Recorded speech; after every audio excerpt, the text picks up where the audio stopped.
Investigators are still sifting through the debris at Notre Dame Cathedral, and reports indicate the fire appears to be an accident. However, as One America's Pearson explains, the fire comes after a surge in violence against Christians and Catholic churches over the last few years. Following the tragic fire at Notre Dame Cathedral, investigators are sifting through the rubble, trying to determine a cause. For now, experts say the fire appears to be an accident, possibly caused by renovation work on the roof. While it's not yet clear what caused the fire, the incident comes after months of arson and destruction of Catholic churches all across France, along with a shocking surge in violence against both Christians and Jews. In an appalling response to the blaze, Muslims around the world took to the internet and celebrated the destruction of the iconic cathedral. On Facebook, thousands of Muslims reacted to the news with laughing faces.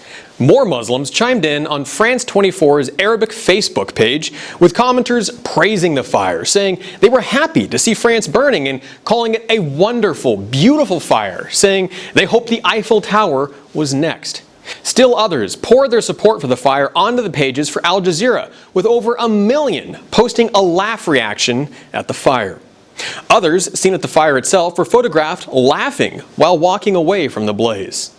A Vienna-based group called the Observatory on Intolerance and Discrimination Against Christians in Europe reports the month of February of this year has been the worst for attacks on churches since it started keeping records.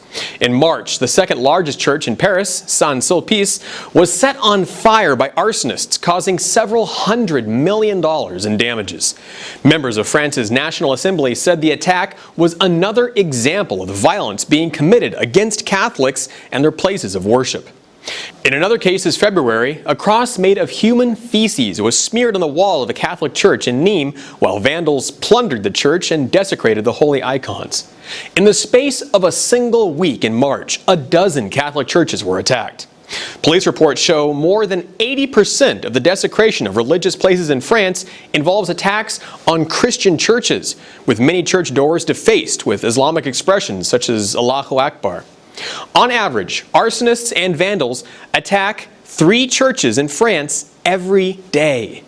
Churches in Germany have suffered a similar fate, with police often describing the perpetrators as young Islamists or rioters with a migrant background.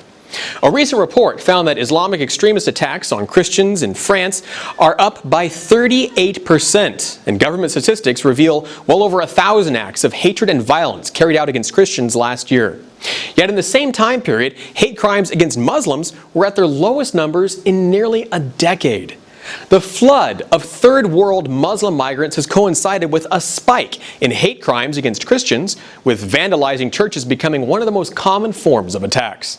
In 2016, a 22-year-old radical Muslim woman was foiled in a plot to pack a car full of explosives and detonate it near the Notre Dame Cathedral in Paris. That same year, Islamic extremists murdered an 84-year-old Catholic priest, slitting open his throat before attacking an elderly nun at the church in Normandy. Both attackers had pledged their loyalty to the Islamic State. And while Christians and Jews are fleeing the violence, Muslims are pouring in by the millions. The once prosperous Paris suburb of Saint-Denis is now home to nearly 500,000 illegal aliens. 40% of the population is now Muslim, and more people speak Arabic than French.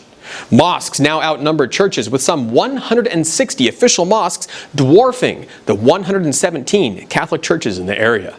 And the few churches remaining are under attack. In March, the 800-year-old Basilica of Saint-Denis was desecrated, with vandals destroying the church's organ and throwing stones through its ancient stained glass windows. Some 350 jihadists are known to be hiding in Saint-Denis, but those are just a few of the 15,000 terrorists now living in France, thanks to President Emmanuel Macron's open-door migration policy. It's not clear what the outcome will be, but the violence is growing, and since 2015, Muslim radicals have killed hundreds of French citizens in multiple attacks across the country. And whether the media reports it or not, hate crimes and attacks on Christians are growing. French citizens are being killed, and the churches are burning. For One America News, I'm Pearson Sharp.